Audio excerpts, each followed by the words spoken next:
Eden মহিলা কলেজের কি হয়েছে কি হয়েছে ভাই মোবাইল নিয়ে গেছে আমার কে নিছে হ্যাঁ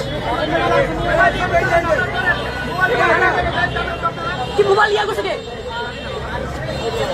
আদি বেটা তোর ফোন হ্যাঁ তুই মোবাইল দেখ কি হয়েছিল একটু বলবেন? আমি হচ্ছে এখান থেকে লাইভ দিচ্ছি, হুট করে ক্যাম্পাসের ভিতর থেকে একটা মেয়ে আমার ফোনটা দিতেছে।